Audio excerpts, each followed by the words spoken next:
Hello everybody, welcome to Medical Mentor Gym. My name is Omega Maibwe and I'll be running you through carbonyl chemistry. So let's get right to it.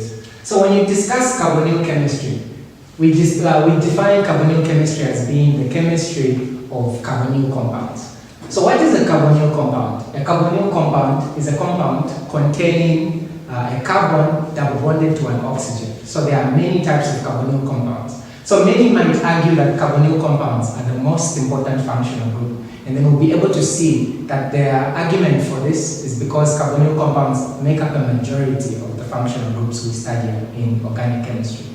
And so what we'll do today is we'll try to classify them, we'll cover the types of reactions that are allowed, and then we'll also cover the most common types of reagents. So let's get right to it. So the first area of discussion will be the types. So when we talk about carbonyl chemistry or carbonyl compounds, it can be divided into two. So the first division, we can have compounds that we can call aldehydes. So we can have aldehydes and ketones. Aldehydes and ketones as our first division. And then our second division consists of carboxylic acids.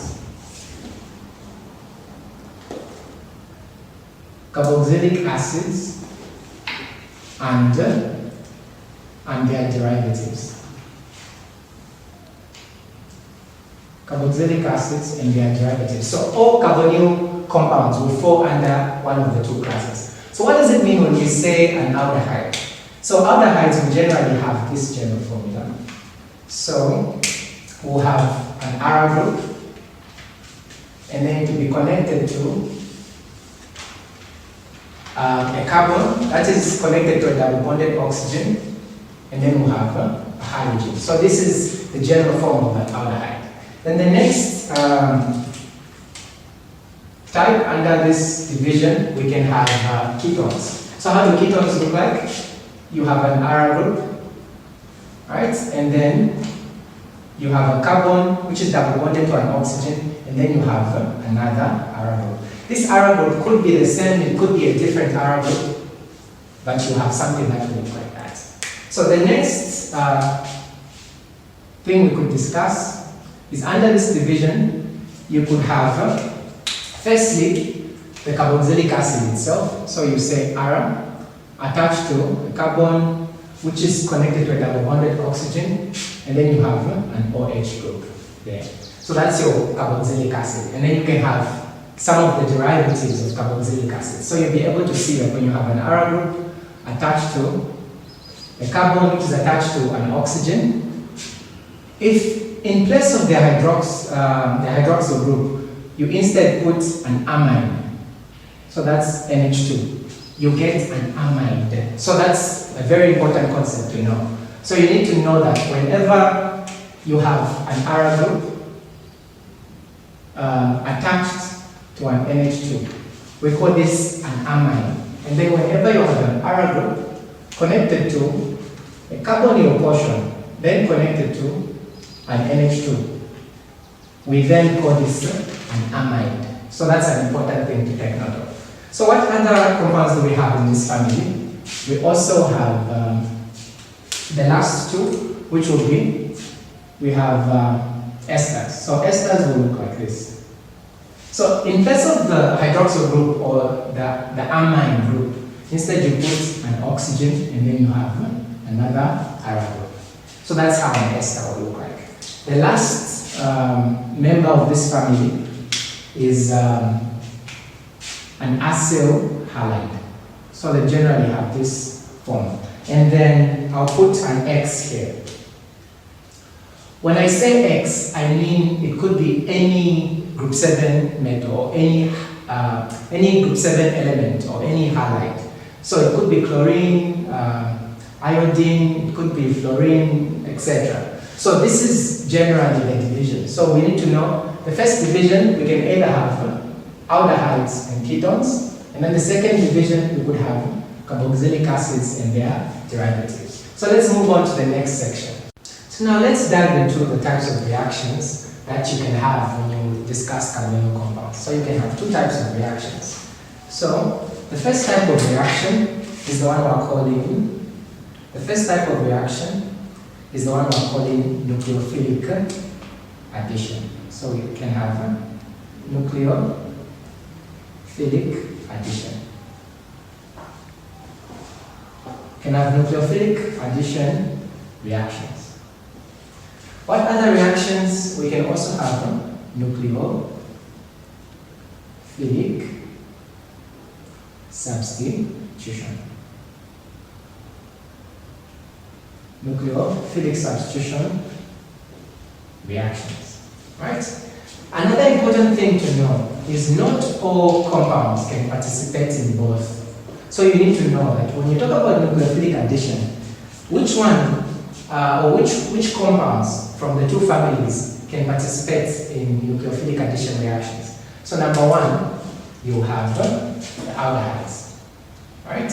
You have the aldehydes. The second group will be the ketones, and then you can also have the amides. So we'll say aldehydes, we can have the ketones, and then we can also have the amides, like that.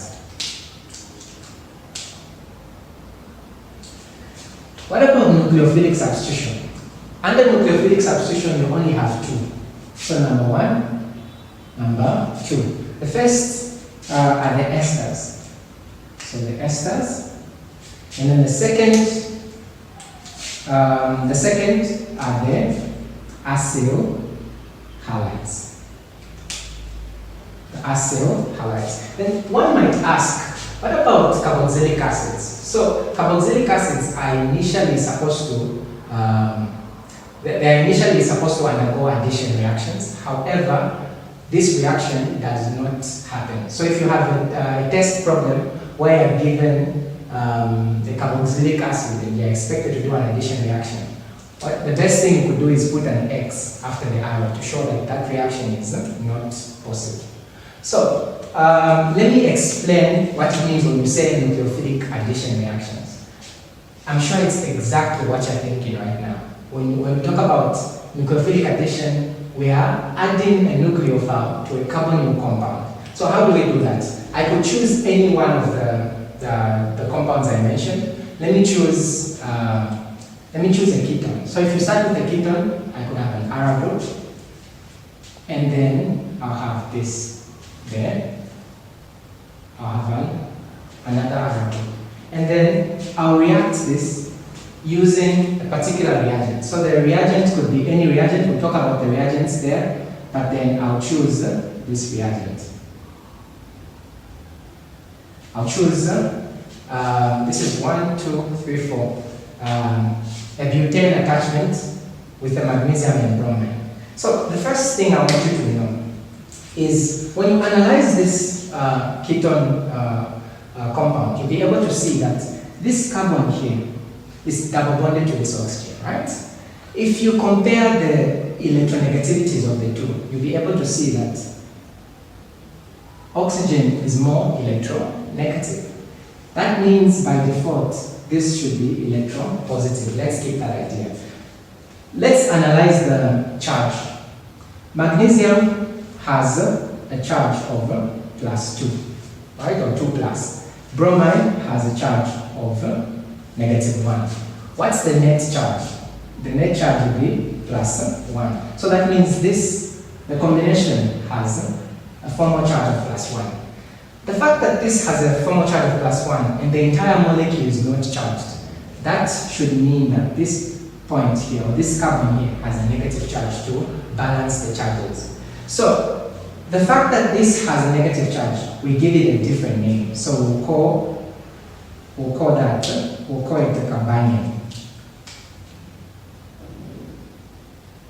call it a carbonyl, or some people might pronounce it as a carbanion. Right? So this carbanion can instigate an attack here. And then once it instigates that attack, we'll be able to get a product that will look like this. So we'll be able to get a product that will look like this. So we'll have our R group, we'll have this portion, we'll also have the other R group, And then what we'll have is this entire part of the compound will be attached there. So 1, 2, 3, 4. 1, 2, 3. 1, 2, 3, 4. 1, 2, 3, 4. We'll have this. Now, are we able to see the problem we've created? We'll be able to see that this carbon is now attached to how many things? 5 things. So what can we do to sort this or to remedy this problem? This bond has to break. When that bond breaks, a lone pair of electrons will move. Will move towards the oxygen, and then the next charge will be negative. Negative. And then one thing we'll be able to see is one of the bonds has gone. So in order to show that, they'll expect you to dash the bond. When you do that, one thing you'll be able to, let me dash this one. So when that happens, this negative charge will attract the magnesium bromide. So it will look something like that.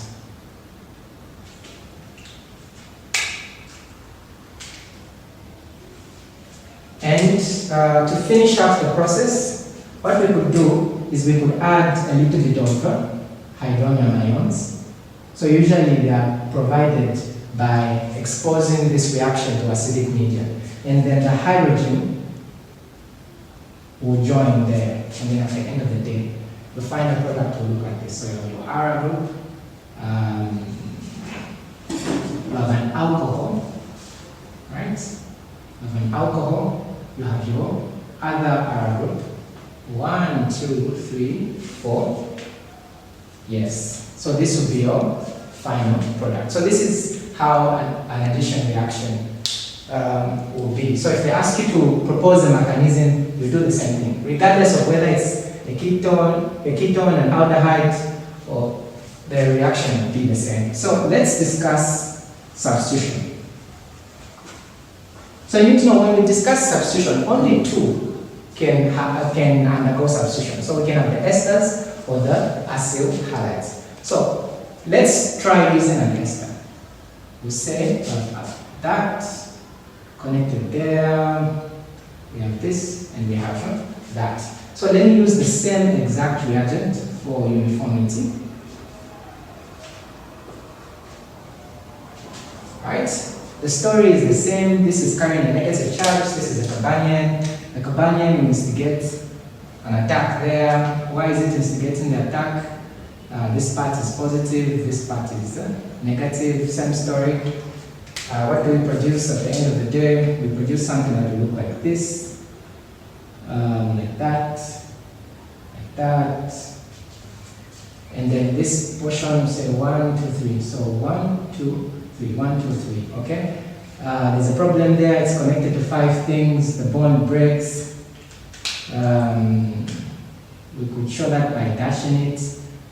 Lone pair of electrons, same story, exactly the same. We have magnesium, bromide there, it's having a positive charge. But then one thing you need to know is when we reach this step, this is where there is a difference. So what will you be able to see? You'll be able to see that at this step, in the context of carbonyl compounds, you'll be able to see that these groups, the ester functional groups and the halides are good living groups. And because they are good living groups, something different can happen. So one thing, you remember how I said this bond will break by giving a lone pair? The reverse will happen. So this lone pair will be given back. As it is given back, you form a bond, and then you create another problem here. The problem is that it's connected to 5 things. Because it's connected to 5 things, this bond has to break in order to remedy that. And then, at the end of the day, you add a little bit of hydronium ions. As usual, a hydrogen will be used there. And then finally, your product will look like this. So finally, your product will look like this. You have an Ara group, and then it will be attached to this portion, having an alcohol. And then this part leaves, and then you have 1, 2, 3. Having done that, this is pretty much it. So you need to know whether you're talking about an acyl halide we are talking about an ester, the mechanism will be the same. So that will mark the end of this segment. So let's go to the next segment where we talk about the reagents. So what reagents do you expect in the study of carbonyl compounds? So essentially there are many reagents you will see. However, we tend to use organometallic reagents. So this will be a reagent that has an organic portion attached to a metal. So the most common metals you see are zinc, copper, lithium, and magnesium. However, for the purpose of this session, we'll talk about 3 of the metals. So the first type are the ones you can call Grignard reagents. Grignard reagents. How do Grignard reagents look like? So Grignard reagents will generally have this form.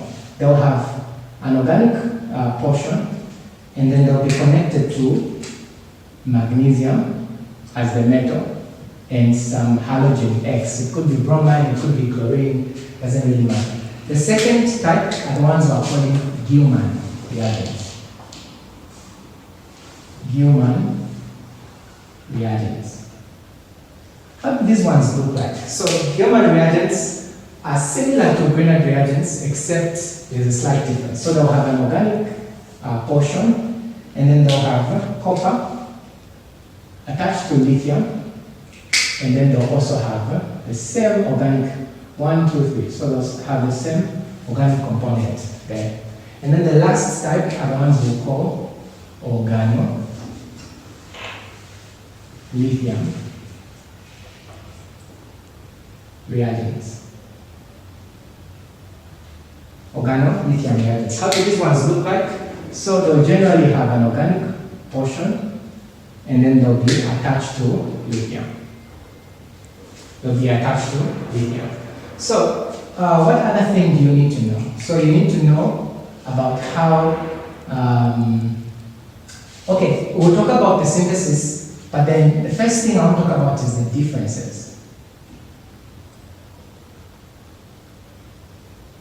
So let's differentiate between Grignard and Gilman reagents. So I think that would be an important thing to take note of.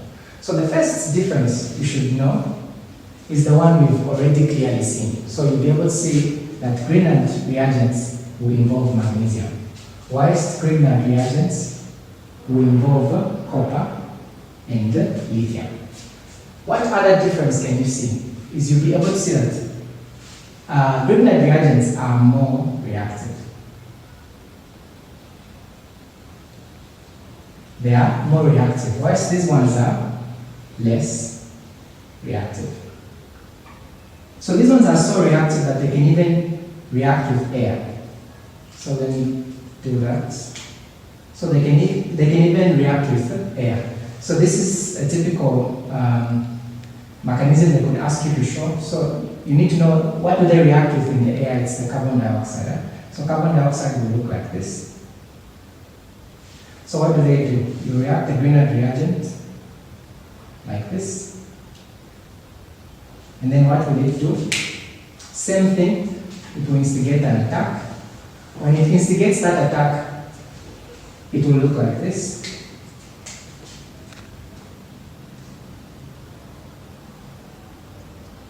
One, two, three. So we have 1, 2, 3, 1, 2, 3, and then we also have that portion.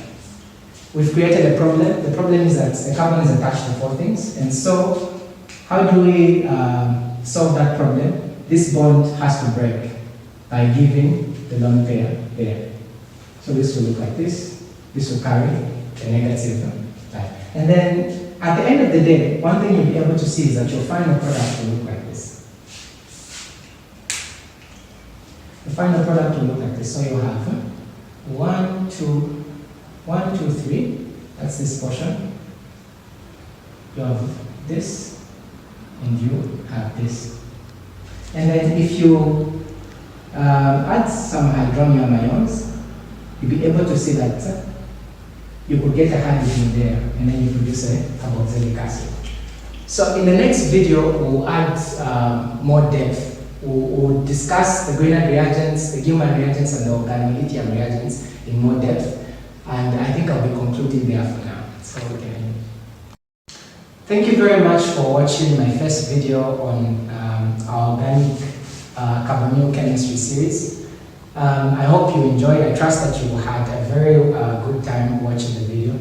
In the next session, you should expect that we'll talk about the synthesis of each and every one of the organometallic reagents. So we'll talk about the synthesis of Grignard, Gilman, organolithium reagents, and you expect many more content in regarding carbonyl chemistry. So I guess we'll have to end here.